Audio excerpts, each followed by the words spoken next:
Alors la notion d'avantage comparatif. Donc une notion que l'on va travailler à partir de 2 vidéos. Donc cette première vidéo, c'est celle que vous êtes en train de regarder, où on va essayer d'expliquer donc cette notion d'avantage comparatif et de spécialisation. L'objectif sera d'expliquer l'accroissement des échanges internationaux à partir des notions d'avantage comparatif et de spécialisation. On verra dans un second temps, dans une deuxième vidéo, les notions de dotation factorielle et de zone euro. Dans cette première vidéo, les notions au programme consisteront tout d'abord à rappeler la notion d'équilibre ressources-emploi, celle de gain à l'échange, qui sont des notions vues en première ES, et on verra également les notions qui sont spécifiques au programme de terminale, le libre-échange, l'avantage comparatif donc, et la spécialisation.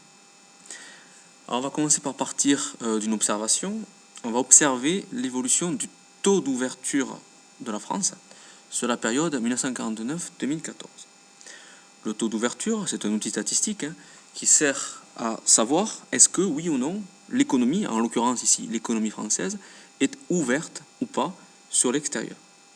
Pour ça, on calcule la moyenne des exportations et des importations par rapport au PIB.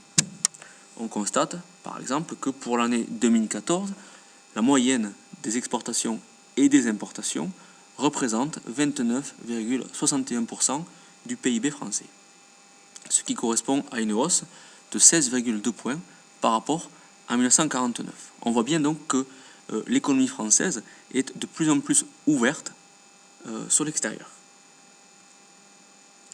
Alors si on met en parallèle notre taux d'ouverture avec le taux de croissance du PIB réel, sur la même période, on constate que les périodes où le taux d'ouverture baisse coïncident le plus souvent avec un ralentissement de l'activité économique, voire une récession.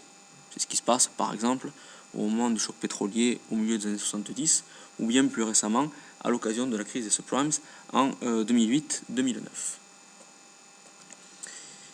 Alors première explication, pour expliquer donc ce lien entre l'ouverture des économies et l'activité économique, on peut passer par l'analyse de l'équilibre ressources-emploi, notion vue en première et largement rappelée cette année en terminale. Donc l'équilibre ressources-emploi consiste à écrire l'égalité entre l'offre globale, le PIB et les importations, et la demande globale, consommation finale des ménages, formation brute de capital fixe, exportation et variation de stock. Donc si les exportations augmentent, toutes choses égales par ailleurs, ça augmente la demande globale, ce qui augmente le PIB. Mais on sait par expérience que lorsque le PIB augmente, les importations augmentent. Donc on voit instinctivement qu'il y a effectivement un lien, une corrélation entre l'évolution des échanges internationaux, exportation et importation, et activité économique mesurée par l'évolution du PIB.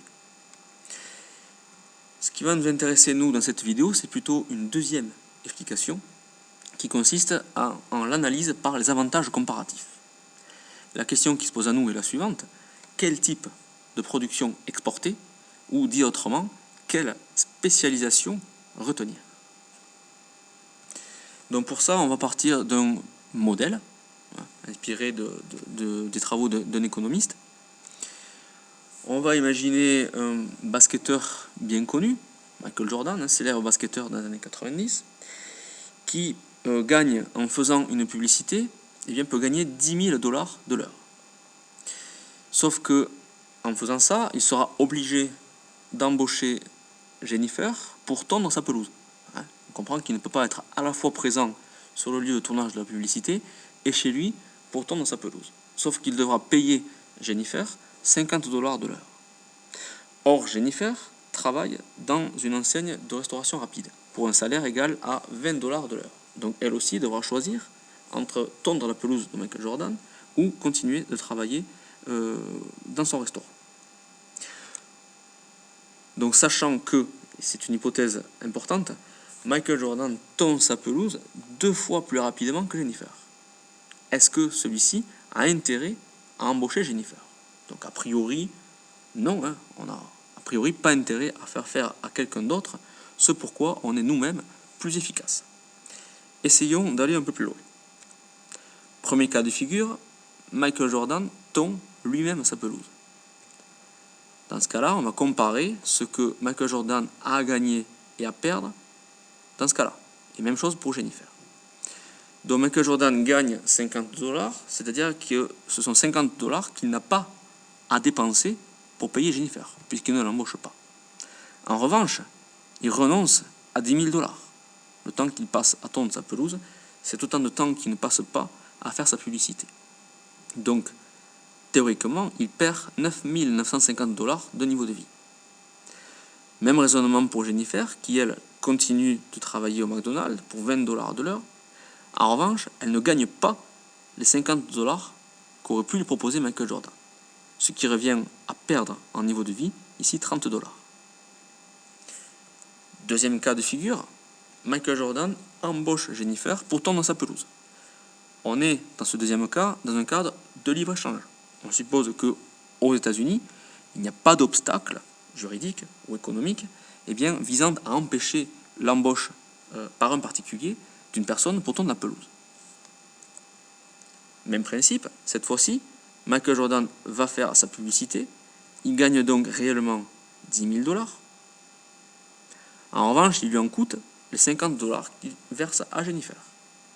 Son niveau de vie progresse cette fois-ci de 9 950$. Même principe, Jennifer désormais gagne 50$ mais renonce à 20$, ce qui lui permet d'obtenir 30$ de niveau de vie supplémentaire.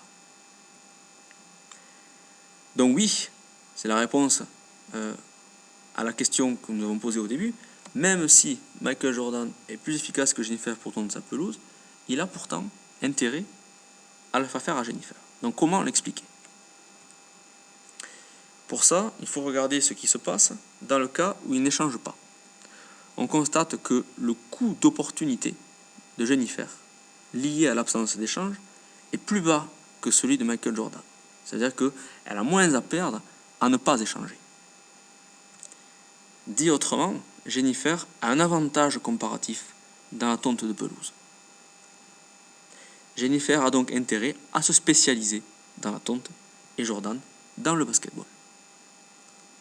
Donc il vient de ce modèle 3 conclusions. La première nous permet de définir ce qu'est un avantage comparatif. Définition à connaître, il s'agit de la production dans laquelle le coût d'opportunité du non-échange est plus bas que celui du concurrent. Deuxième conclusion, les agents ont intérêt à se spécialiser dans la production pour laquelle ils ont un avantage comparatif.